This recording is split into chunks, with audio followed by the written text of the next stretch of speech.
قرآن کو بدلنے کی کوشش کی جا رہی ہے، اور دوسری طرف چھوٹے چھوٹے بچے قرآن کی حفاظت کر رہے ہیں۔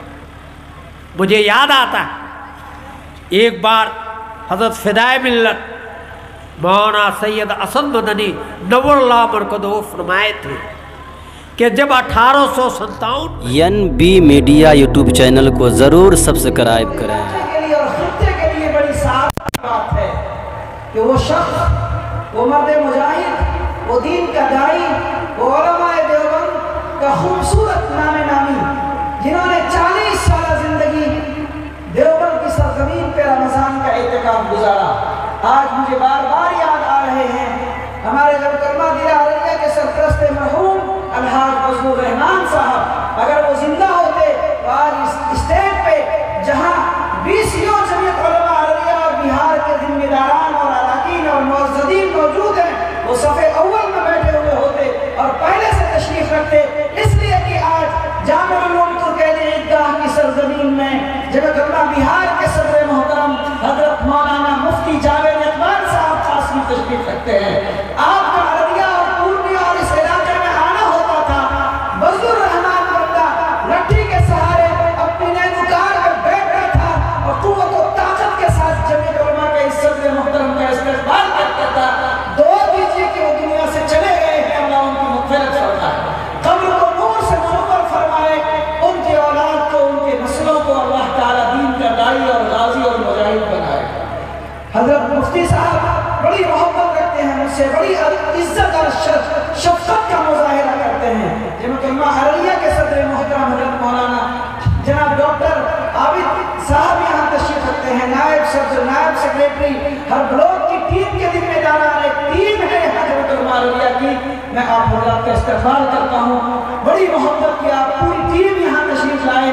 ہمارے قمر بھائی جو اس ضلع کے لیے 20 سال کے ہندی کے پترکار ہیں اور پوری جوانی یہاں لگا دی عربیہ کے لیے، یہ وہ بندہ ہے ہندی کا پترکار جو صرف ہندی کے اندر امت مسلمہ کے درد کو، ملی مسائل کو، علماء کو، مدرسوں کو سر فہرست میں جگہ دیتا ہے۔ اور ہمارے بھائی مشتاق احمد صدیقی صاحب جو 10 اخبارات کے رپورٹر ہیں اور بالخصوص جمعیت علماء کے بڑے ہی خیر خواہ، علماء کے بڑے خیر خواہ، مدارس کے بڑے مداح اور ان کی صف میں رہنے والے ہیں، آپ تمام حضرات یہاں آئے ہیں، سب کا میں استقبال کرتا ہوں۔ اور جب اور اس پورے مدرسے سے، پریوار سے، ناظم صاحب اور اراکین کی طرف سے آپ حضرات کے لیے لمبی عمر کی دعائیں کرتا ہوں۔ اپنے صدر محترم ہر دل عزیز قائد ملت اسلامیہ حضرت مولانا مفتی جاوید اقبال صاحب قاسمی دامت برکاتہ ہم سے درخواست کرتا ہوں کہ آپ تشریف لائیں، اپنے موبائل حسنہ سے ہم سب کو مستفیض کرتے ہیں۔